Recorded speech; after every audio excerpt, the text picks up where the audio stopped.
தேர்தல் ஆணையத்தை பொறுத்தவரை article 324 1950 representation of people act இதுக்கு மத்திய தேர்தல் ஆணையத்திற்கு அதிகாரம் இருக்கு.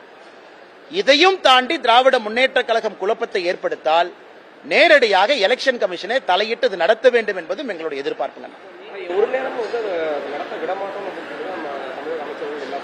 யாருக்கு அதிகாரம் இல்லைங்கன்னா அவங்க பதவியை ரிசைன் பண்ணிட்டு வீட்டுக்கு போனுங்கண்ணா.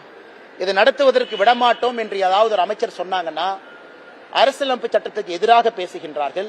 உடனடியாக அவர்களை தகுதி நீக்கம் செய்யப்பட்டு வீட்டுக்கு அனுப்பணும். நான் சொல்ல, கான்ஸ்டிடியூஷன் ஆஃப் இந்தியா சொல்லு. ஒரு அமைச்சரும் ராஜ்பவன்ல போய் ஏன்னா அவங்க தான் படிக்காமையே எல்லாம் பதவி பிரமாணம் எடுத்துறாங்களே, அதை படிச்சாங்கன்னா தெரியும் என்னன்னு. இந்திய அரசியலமைப்பு சட்டத்தின் மேல் நம்பிக்கையை வைத்திருக்கின்றேன், நான் பாடுபடுவேன், காப்பாற்றுவேன் எல்லாம் படிச்சாங்கல்ல. அது இவங்க படிச்சாங்களா யார் படிச்சாங்கன்னு தெரியல. அதனால ஏதாவது ஒரு அமைச்சர் இதை நாங்கள் நடத்த விடமாட்டோம் என்று சொன்னால் ரிசைன் பண்ணிட்டு வீட்டுக்கு போங்க, இல்லாட்டி ஆட்சியை கலைச்சிருங்க. பிரசிடென்ட் ஆஃப் இந்தியா கீழே போட்டு புது எலெக்ஷன் நடத்துவோம்.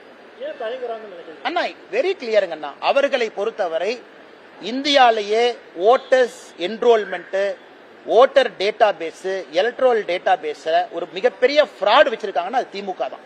Double entry, double register. கிராமத்தில் இருப்பாங்க, நகரத்தில் இருப்பாங்க. காலையில் சென்னையில் ஓட்டு போடுவாங்க, சாயந்தரம் கிராமத்துக்கு போய் ஓட்டு போடுவாங்க. அந்த மாதிரி ஒரு பெரும் படையே திராவிட முன்னேற்ற கழகம் உருவாக்கி வைத்திருக்கின்றார்கள் காலம் காலமாக. இன்னைக்கு இது நல்லா நீங்க எனுமரேஷன் ஃபார்ம் நண்பர்கள் பாத்தீங்கன்னா தெரியும், நல்லா புரிஞ்சுக்கணுங்கன்னா. உதாரணத்திற்கு 2002, 2005 2 முறை தமிழ்நாட்டில் இதே திருத்தம் நடத்தப்பட்ட பொழுது அன்னைக்கு சில பேர் பிறக்காம இருந்திருக்கலாம், இன்னைக்கு அவங்களுக்கு ஓட்டு இருக்கும். இவங்க என்ன சொல்றாங்க, 2002 ஃபார்ம்ல உங்க பேர் இருக்குன்னா ஆட்டோமேட்டிக்கா நீங்க இருக்கீங்கன்னு அர்த்தம். நாங்க ஜஸ்ட் செக் மட்டும் தான் பண்ணுவோம். 2002-5 ஃபார்ம்ல நீங்க இல்லைன்னா ஒரு ப்ரூஃப் கொடுங்க. அந்த ப்ரூஃப் 13 டாக்குமெண்ட் சொல்றாங்க. ஆதாரும் கொடுக்கலாம், சிட்டிசன்ஷிப்காக இல்ல, இருக்கிற இடத்துக்காக, பாஸ்போர்ட் எல்லாமே கொடுக்கலாம். இதுல யாரும் எங்கேயும் ஏமாற்றுவதற்கான வாய்ப்பில்லை. யாரு ஜென்யூன் ஓட்டர் அவங்க இருப்பாங்க.